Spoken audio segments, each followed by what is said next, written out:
চট্টগ্রামের কোরবানির হাটে এবারও নজর কাড়ছে রেড চিটাগং ক্যাটেল আরসিসি বা অষ্টমুখী লাল গরু। বিশেষ করে দক্ষিণ চট্টগ্রামে দেশি এই গরুর রয়েছে আলাদা কদর।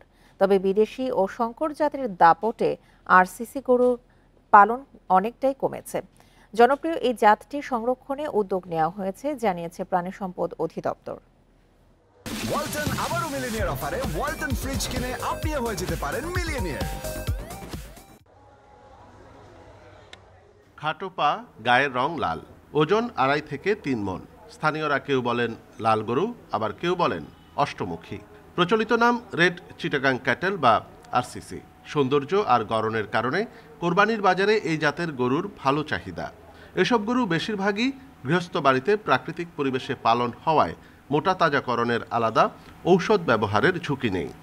যে দেশি লাল গরুগুলো ওরা একটু বেশি রাইট সাপোর্ট করে, যেমন ধরো কম টাকার মধ্যে লাল গরু পাওয়া যায়, মানে 80,000, 90,000 টাকা, 1,20,000 টাকা। যেগুলো বড় গরু হচ্ছে বলদ খোঁজ, সেগুলো তো অনেক দামি গরু, 8 মণ 10 মণ গরু, ওগুলো একটু চাহিদা একটু কম। গবেষকরা বলছেন রেড চিটাগাং ক্যাটেলের রোগ প্রতিরোধ ক্ষমতা তুলনামূলক বেশি, চামড়ার মানও ভালো। এছাড়া মাঝারি আকারের এই গরু মধ্যবিত্তের সামর্থ্যের মধ্যেই থাকে। তবে দুধ ও মাংস উৎপাদন বাড়াতে বিদেশি জাতের সাথে সংকরায়ন করায় কমছে এই গরুর সংখ্যা। হাটহাজারীতে একটি আরসিসি গরুর ফার্ম তৈরি করা হচ্ছে এবং কোনো এনজিও বা কোনো প্রতিষ্ঠান কর্তৃক আরসিসি খামারি করা হচ্ছে। তবে এর জন্য আরও সরকারিভাবে অধিকতর উদ্যোগ গ্রহণ করতে হবে এবং মানুষকে উদ্বুদ্ধ করতে হবে। এই দেশি গরুর জাতটি সংরক্ষণে গৃহস্থদের বিশেষ প্রশিক্ষণ দেওয়া হচ্ছে জানিয়েছে জেলা প্রাণী সম্পদ অধিদপ্তর। এর বাইরে সরকারিভাবেও আরসিসি গরু পালনের উদ্যোগ নেওয়া হচ্ছে।